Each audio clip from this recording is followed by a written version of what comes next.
क्यों? रिप्लाई करिए सारे बच्चे, क्या समझे आप? क्यों किया हमने balance? Why? What's the reason? क्या रीजन है इसके पीछे? क्या जरूरत है बैलेंस करने का? बैलेंस करने का वो जरूरत क्या है? नीड क्या है? रिप्लाई करिए सारे बच्चे भी फटाफट। हाँ, वाई वी शुड बैलेंस, हमें क्यों बैलेंस करना चाहिए किसी भी केमिकल इक्वेशन को? क्यों किए बताओ? जानते हो तो बताओ, नहीं जानते तो सीधा नो बोल दो।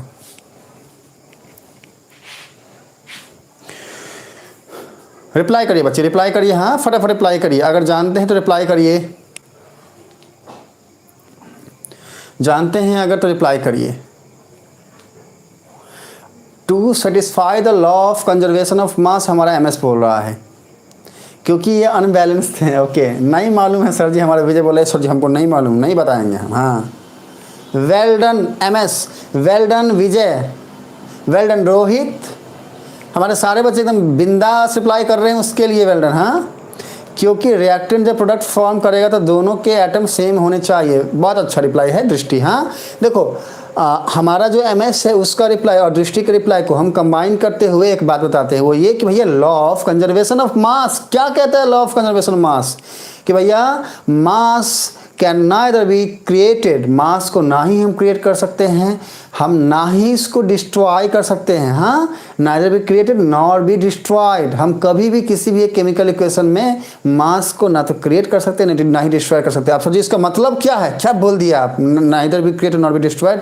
तो बस एक बात सिर्फ समझ के जाओ, वो ये कि नंबर ऑफ एटम, चाहे रिएक्टेंट जो एलिमेंट रिएक्टेंट में जो एलिमेंट हैं उनके जो नंबर ऑफ एटम हैं वो हमेशा ही प्रोडक्ट के नंबर ऑफ एटम के इक्वल होना चाहिए, और यही हमें लॉ ऑफ कंजर्वेशन ऑफ मास कहता है। और इसीलिए जो है हम हमेशा ही बैलेंस करते हैं। तो अगर आई आप सबको समझ में ये बात तो ठोको ताली और हमें बताओ कि सर जी हमको समझ में आ गया। अब ताली तो ठोक लोगे, हमको कैसे पता चलेगा कि समझ में आया कि नहीं आया? तो बोलो यस, हम बोलते हैं ठोको ताली तो सब बच्चे हाँ सर जी, हाँ सर जी, हाँ। ऐसा नहीं, यस बोलो तो समझ में आया कि नहीं, बोलो यस, रिप्लाई करो, यस बोलो, रिप्लाई करो बच्चे, रिप्लाई करिए अगर आपको समझ में आ गया है तो। हाँ, law of conservation of mass, क्या बात है। ओके देखो, विजय का यस आ चुका है, विजय का यस आ चुका है, विजय का यस आ चुका है। समझ गए सर जी, और हमारा एमएस जो है ताली भी दिखा रहे हैं। हाँ समझ गए, चलिए समझ गए तो अब मैदान को करें साफ और आगे बढ़ें क्या? रिप्लाई करो सारे के सारे, मैदान को साफ कर दे। विजय समझ गए ना? देखो विजय, ये बात ही आपको समझ में आए ना विजय अच्छे से? देखो कौन कौन है क्लास में जो है आज बहुत बच्चे आए नहीं हैं। मज़ा नहीं आ रहा है, बताओ तो, मज़ा नहीं आ रहा है। हमारा कुंदन नहीं आया, अभिनव नहीं आया, आदर्श आया था केक काटने चला गया, चीकू आया था क्रिकेट खेलने चला गया। हाँ, इसके बाद जो है नेहा नहीं आई क्योंकि हॉस्पिटल गई है बेचारी। ओके, और कुछ बच्चे आए फिर अभी दिख नहीं रहे हैं। चलो कोई नहीं, दृष्टि का यस आ चुका है, एमएस का यस आ चुका है, विजय यस बोल रहा है।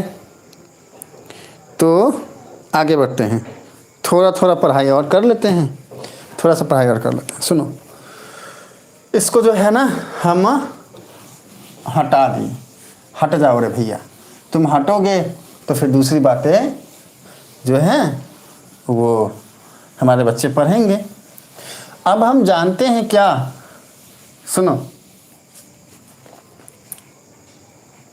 एज यू विश सर, भाभी जी नाम मारेगी तो रहने दीजिए सर। थोड़ा पढ़ लो यार, थोड़ा सा पढ़ लो, इसके बाद क्लास ऑफ कर देंगे। हाँ थोड़ा सा पढ़ लो।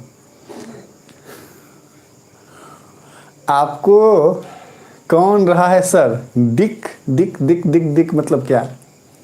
दिक मतलब क्या? कौन कौन है अभी क्लास में? विजय है, रोहित है, एमएस है, दृष्टि है।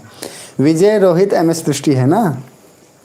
चलो थोड़ा और पढ़ाते हैं, बाकी फिर बंद कर देंगे क्योंकि बच्चे नहीं है। सुनो, अब देखो अब क्या जानेंगे हम? अब हम जानेंगे क्या कि भैया हम जान गए केमिकल रिएक्शन, जान गए हम केमिकल रिएक्शन का बैलेंस करना जान गए। हम जानेंगे आज क्या कि भैया बहुत सारे टाइप्स भी होते हैं केमिकल रिएक्शन के, उनमें से कुछ टाइप्स में से आज एक टाइप को हम डिस्कस करते हैं। देखो सुनो, टाइप्स ऑफ क्या? केमिकल।